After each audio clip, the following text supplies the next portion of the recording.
Hi everyone, I'm Mary with Mary Greeley News. Thank you for joining me. Here's the latest image I could find from Soho about our sun and the one area of sunspots. More than likely, a minor class 1 CME that came from this area is the reason for the unprecedented stranding of pilot whales down there in Australia. When we have a coronal hole, which is the cooler part of the sun, which is this darkened area, and there's a CME, a coronal mass ejection. This solar wind that comes from this dark spot on the sun actually brings the energy, the protons, the particles, to the Earth much faster. Solar winds that come from the North and the South Pole, they probably travel around about 200 kilometers per second, where the closer they are to the equator. These solar winds have been traveling at about 560 kilometers per second. And this is why we have the auroras.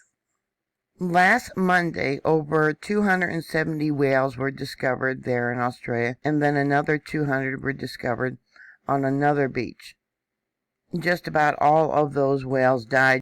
Now, the current watch for the geomagnetic storm extends through Tuesday, September 29th.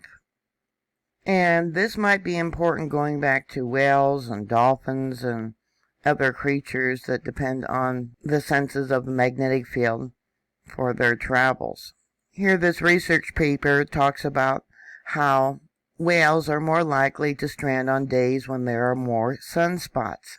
Sunspots are linked to solar storms, the sudden release of high-energy particles from the sun that have the potential to disrupt magnetic orientation behavior when they interact with the Earth's magnetosphere.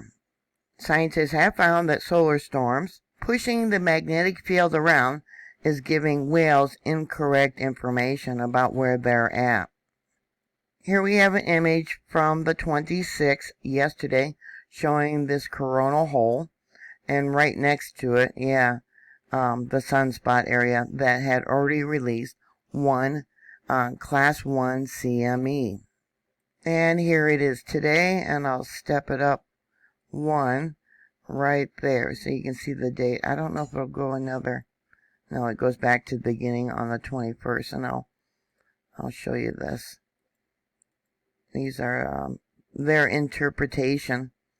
There's that hole right there. You can see it's Earth-facing. And when we have Earth-facing coronal mass ejections or a coronal hole, which is Earth-facing, we have more of the effects to our planet. Interesting how the coronal hole, if there's a CME, would actually bring the effects from the CME much faster to the Earth than, say, if the coronal hole was to the North and South Pole.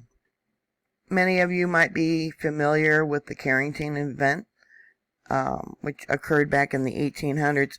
Luckily, back then there wasn't a lot of electronics to be affected by the CME that occurred.